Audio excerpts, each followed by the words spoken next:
Hello viewers and my students, today I am going to discuss with you this poem The Shed. It is from class 7th English Honeycomb book. After the chapter Gopal and the Hills of Fish, we have this poem The Shed. Do you know what a shed is? I am going to discuss this poem with you today. See, do you know what a shed is? A cow shed, a tool shed, a wood shed for example. See, the answer is also given here. It's a small room away from the main house for storing or keeping things, animals, tools, vehicles. Then ask your partner if she or he has ever seen a shed. Let her or him describe it to the class. Okay. Yes students, shed क्या होता है? एक काऊ shade होता है, tool shade होता है, जहाँ आप अपने जानवरों को बांधते हैं उसको हम काऊ शेड कहते हैं। जहाँ हम टूल्स को रखते हैं वहाँ हम टूल शेड कहते हैं। ये ज़्यादातर एक ऐसा रूम होता है जो घर से थोड़ी दूरी पर होता है और वहाँ आप अपनी इस तरह की चीज़ें रख सकते हैं। Let me show you some pictures of shed. This is a picture of a shed. ये शेड जो होता है वो घर से थोड़ा दूर, मतलब घर पे या गार्डन पे कहीं ना कहीं हमने इसको बनाया होता है। See, this is also a picture of shed. ये भी देखो मेन घर से दूर है ये shed. This is also a picture of shed. देखिए ये 2-3 पिक्चर्स है शेड की हैं। इस तरह से शेड होता है और इस शेड पे तो टायर भी लगे हुए हैं, मतलब आप इसको मूव कर सकते हैं। ज़्यादातर ऐसे शेड आपको फॉरेन कंट्रीज़ में मिलेंगे। Okay, see, this is also a picture of a shed. Yes, so these are some pictures. I think अब यहाँ से आपको शेड क्या होता है ये तो क्लियर हो गया। ये घर से थोड़ी दूरी पर बना हुआ एक रूम होता है जिसमें हम अपनी कुछ पुराना सामान या कुछ ऐसा सामान जो हमें कभी कभी चाहिए होता है रखते हैं, या हम अपने जानवरों को उसमें बांध लेते हैं। Okay, now let us come to the poem. See, यहाँ पर एक छोटा बच्चा है। The poet of this poem is Frank Flynn. अब जो नरेटर है, जो पोएट है, वो छोटा बच्चा है एंड उसके गार्डन में भी एक शेड है। सी, ये गार्डन में ये एक शेड बना हुआ है। The picture is given here and daily वो बच्चा उस शेड को देखता है। There is a shed at the bottom of our garden with the spider's web hanging across the door. Because वो स्पाइडर ने वेब बना लिया है डोर के बाहर, क्योंकि वो डोर काफ़ी दिनों से ओपन नहीं किया है। आप जिस डोर को डेली खोलोगे वहाँ तो स्पाइडर शेड नहीं वेब नहीं बना सकता। So there is a shed at the bottom of his garden with a spider's web hanging across the door. The hinges are rusty and creak in the wind. Hinges होती हैं जो उसकी आसपास का जो डोर का जो चीज़ें हैं वो रस्टी हो चुकी हैं। ठीक है, उसकी जो किनारियाँ हैं वो रस्टी हो चुकी हैं और उसमें से ना जो एक थोड़ी थोड़ी उसमें दरारें पड़ गई हैं, वहाँ से हवा जब गुजरती है तो वो आवाज़ करती है। When I am in bed, I lie and listen. I shall open that door one day.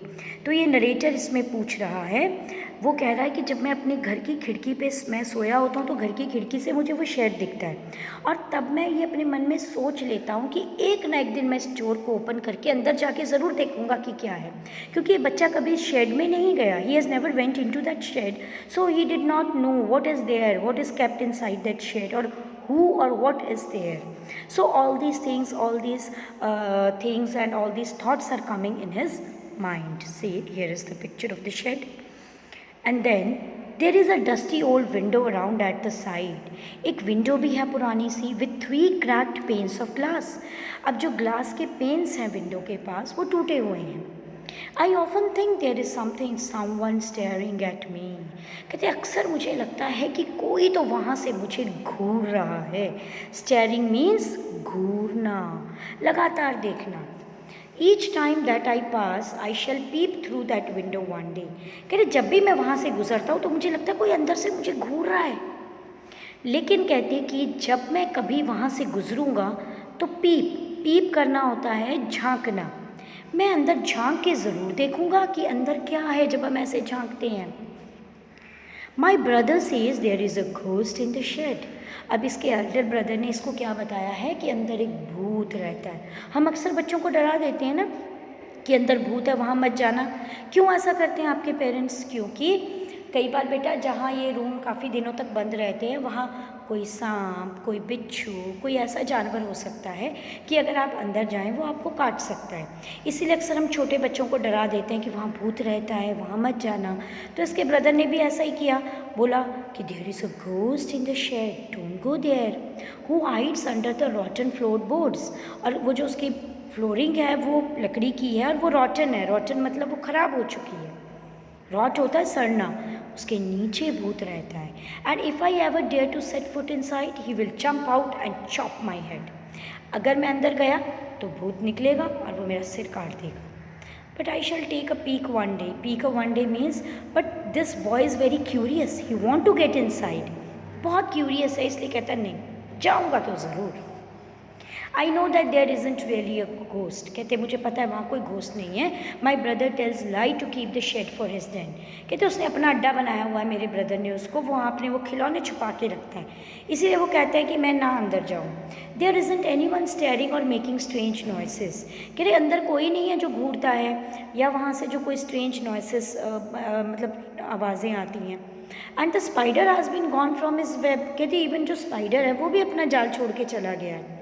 Since I don't know when, I will go into that shed one day soon. कब जाऊँगा ये तो मैं नहीं बताता आपको। Boy is telling कि मैं उसमें कब जाऊँगा, I am not sure about it. But one day I will go. Means the boy is determined to go there. कब जाएगा वो नहीं उसने बताया, but he is determined कि मैं एक ना एक दिन तो ज़रूर जाऊँगा, but not just yet. अभी नहीं। लेट अस सी कब जाता है। अभी नहीं का क्या मतलब है? Still the boy is afraid of going into that shed. वो अभी भी डर रहा है। उसने डिटर्मिनेशन तो की है कि वो जाएगा, देखेगा कि अंदर क्या है, but he is afraid of going into that shed. So this is the whole poem and it is very simple poem and the narrator is a small boy. Let us discuss the question answers also. See, who is the speaker in the poem? The speaker in the poem is a small boy. Is he or she afraid or curious or both? Both. He or she is afraid and curious. What is he or she planning to do soon? The narrator is planning to get inside. He is planning to get inside that shed very soon, but not when. He has not mentioned the time.